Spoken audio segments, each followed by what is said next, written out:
धन्यवाद आप हर रूप में दे सकते हैं। अच्छा, कैसे धन्यवाद दें हम उसे धन्यवाद कैसे दें? ओहो, सुबह सुबह आपकी आंख खुली, धन्यवाद दीजिए।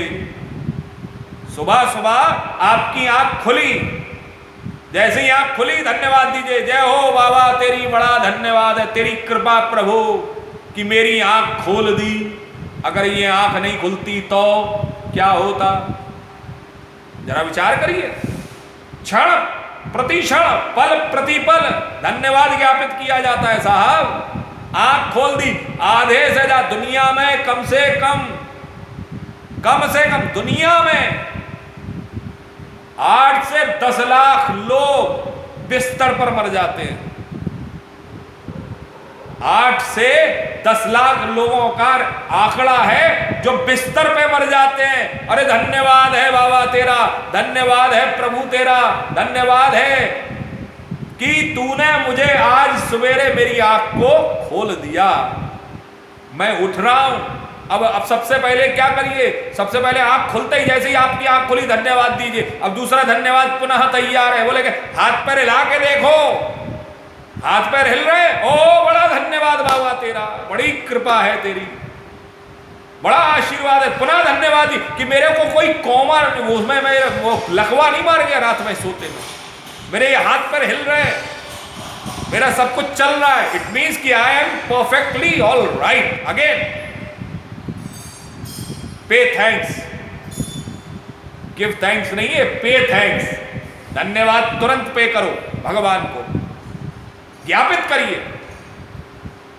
तुरंत धन्यवाद दीजिए। अगेन पे थैंक्स टू मतलब बाबा, दोबारा से धन्यवाद दीजिए। अब आप उठ करके बैठिए तो उठ करके जैसे ही आप बैठेंगे तुरंत आपको पता लग जाए शरीर के हर अंजर पंजर सब सारी व्यवस्था बढ़िया है। पहुंचिए, नहा धो करके पहुंचिए खाने। ओहो तेरा प्रभु बड़ा कृपा, सहरावो तू सहनो भनक तो। कहा मंत्र मत बोलो, कोई जरूरत नहीं है मंत्र बोलने की।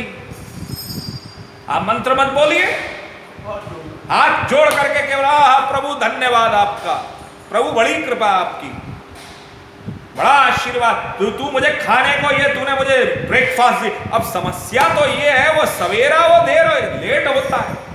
ब्रेकफास्ट भी हाथ में उठाया, डबल रोटी और डबल रोटी उठा सैंडविच लगाकर भागते भागते तो ब्रेक, कहां से भगवान का धन्यवाद होगा? धन्यवाद हम ज्ञापित नहीं कर पा रहे हैं ईश्वर को। आप चल रहे हैं, फिर रहे हैं, आप श्वास ले पा रहे हैं, अरे सांस चल रही है। मैं तो कहता हूं लोगों को, कभी अगर आपको आत्महत्या करने का मौका मिले तो आत्महत्या करने से पहले एक काम कर लेना। सीधे आत्महत्या मत करना आप, बल्कि आप आत्महत्या करने से पहले एक बड़ा सुंदर काम, आप अपनी नाक को बंद करके, मुंह को बंद करके सांस रोक लेना, पता लग जाएगी। विचार कीजिए, आपको यह पता लग जाएगा कि आपका जीवन कितना अनमोल है। कोई कभी अवसाद की स्थिति आ जाए ना, कुछ घाटा हो जाए, कभी जीवन में कुछ हो जाए, कभी एक बार अपनी नाक को बंद करके श्वास रोक लेना, सोच लेना मैं मरने जा रहा हूं, तब आपको एकदम से अंदर से लगेगा अरे बाहर चूल्हे में क्या घाटा, मुझे जिंदा रहना है। विचार कीजिए, ये शरीर कोई साधारण, ये शरीर को साधारण शरीर मत समझिए। ये शरीर ईश्वर के द्वारा दिया गया वह मूल्यवान वस्तु है, जिसको गोपियां जिसका महत्व समझती हैं। और गोपियां जब महत्व समझती हैं तो वो उसका जब मंथन कर रहे, मंथने का अर्थ है अपनी इंद्रियों का मंथन कर रहे, शरीर के माध्यम से इस सांसारिक कर्म को करती हुई, हर कर्म को करती हुई गोपियां, हर कर्म को करती हुई भगवान की प्रति उस कर्म को समर्पित करती है कि प्रभु ये कर्म हमारा नहीं, ये सब कर्म आपके प्रति समर्पित है। जरा विचार करिए। और यहां पर बड़ा सुंदर सूत्र दिया गया है, वह बोले गाती जाती है। गाती का अर्थ है अर्थात धन्यवाद ज्ञापित करिए आप सब लोग साहब, पल पल पे, क्षण क्षण पे, पग पग पे। दोपहर का भोजन मिले धन्यवाद दीजिए, खाने को रोटी मिल रही है। इस लॉकडाउन टाइम पीरियड में भी मैं पुनः कह रहा हूं, मैं कई लोगों से कह चुका हूं कि 2020 और 2021 में आप लाभ और हानि छोड़ दीजिए, think about the profit and loss. कोई इसमें लाभ और हानि मत देखिए 2020 और 2021 तक, बल्कि आप केवल एक ही भाव रखें कि नहीं, हम हैं। ये धन्यवाद है बाबा तेरा कि हम जिंदा हैं, और हम इस जिंदगी में भी हमारे पास में सब कुछ है साहब। जो घरों में आज हम लोग बैठे और जो आप और हम लोग देख रहे हैं, हमें शुक्रिया देना चाहिए, हमें धन्यवाद देना चाहिए कि हमारी अवस्था और स्थिति हो ना रास्ते पर चलते हुए लोगों की तरह नहीं है। अब विचार करिए, हमें हर हाल में खुश रहना है। बड़ा सुंदर पुनः एक बड़ा सुंदर भाव उठता है, पूरे है वही मर्द जो हर हाल में खुश है। पूरे है वही मर्द जो हर हाल में खुश है। जरा विचार करिए, आज हम लोग शुक्रिया, हम लोग धन्यवाद देना भूल गए ईश्वर को। हम धन्यवाद देने नहीं दे रहे बाबा को, है? हम रो रहे हैं साहब, अरे साहब क्या बताएं साहब, बड़ी क्या परेशानी है साहब, जिंदा है, आए खाने को दाल रोटी, अरे दाल रोटी खाओ, प्रभु के गुण गाओ, दाल रोटी मिले। समस्या वो नहीं है, समस्या खाने की और उसको भोजन की नहीं है। जरा विचार करिए, अभी शराब की दुकानें खोली सरकार ने, जरा विचार करिए, महाराज करोड़ों रुपया आर्थिक पैकेज मिल गया सरकार को, बताओ। लोग मरे जा रहे हैं, वो वहां पिए जा रहे हैं, लोगों की स्थिति इतना है हमारे पास, क्या स्थिति हो रखी है हमारी। लेकिन हम शुक्रिया नहीं दे रहे भगवान को, हम भगवान को धन्यवाद ज्ञापित नहीं कर रहे कि बाबा तेरी बड़ी कृपा, बाबा तेरा बड़ा आशीर्वाद। यह गोपियां हमको सिखाती हैं, मां यशोदा की यह क्रिया हमको सिखा रही है। उस क्रिया के अंतर्गत में वह बार बार हमको और आपको संदेश देती हैं और हमको और आपको संकेत देती हैं कि आप स्मरण कीजिए, स्मरण अर्थात उसका धन्यवाद दीजिए। यहां बड़ा सुंदर भाव आता है, और उस भाव के अंतर्गत में पुनः यहां उनके स्तनों में से वह जो अपने स्थूल कटी भाव से, कटी भाग से जो उन्होंने अपना जो रेशमी जो उन्होंने वो बांधा हुआ है लहंगा, उनको पहन करके उनके स्तनों में से पुत्र स्नेह श्रुत कुछ युगो जात कंपम च सुप्रू,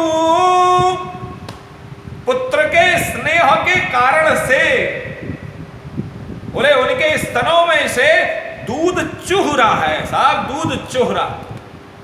इतनी भाव विवल हो गई हैं, इतना ज्यादा अपने कृष्ण के प्रति, अपने पुत्र के प्रति, अपने उस लाला के प्रति इतनी आसक्त हैं कि उनके स्तनों में से दूध निकलने लगा। अब ये दूध क्यों निकल रहा है, जरा विचार करिए।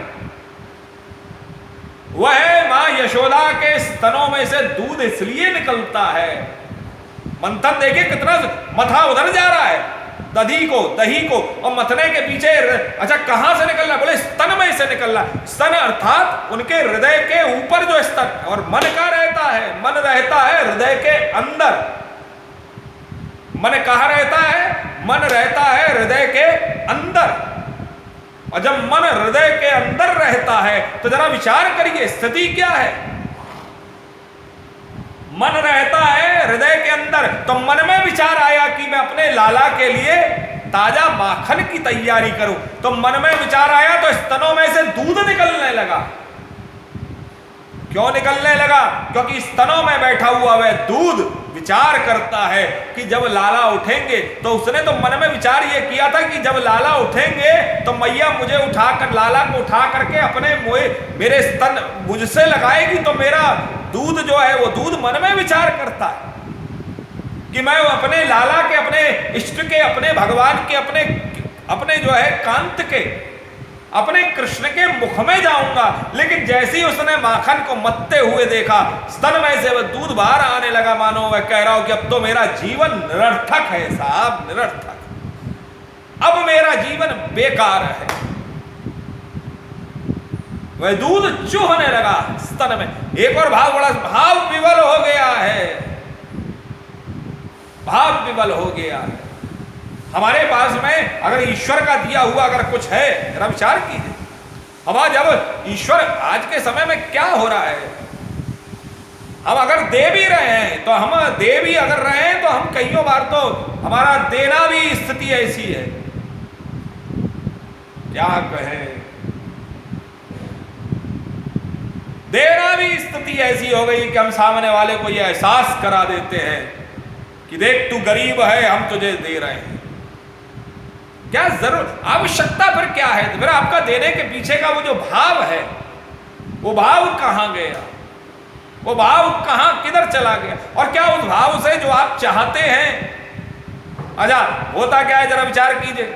हमारे यहां कहा गया है कि जब आप सीधे हाथ से दें तो बाएं हाथ को पता ना चले। जरा विचार करिए, अब आपने क्या किया, आजकल लोग अधिकतर क्या कर रहे हैं, दे रहे हैं और सेल्फी खींच रहे हैं, खिंचवा रहे हैं फोटो और फेसबुक पे लगा दिया। किस लिए लगाया? बोले लोग हमें जाने, लोग हमें देखें, दो लोग हमें सबसे बड़ा धर्मात्मा माने, हमें 8, 10, 50, 100, 80, 800, 200, 5000 लाइक मिल जाए। वो मिल गए, आपको मिल गए, पुण्य आपका खत्म हो गया, पुण्य समाप्त हो गया।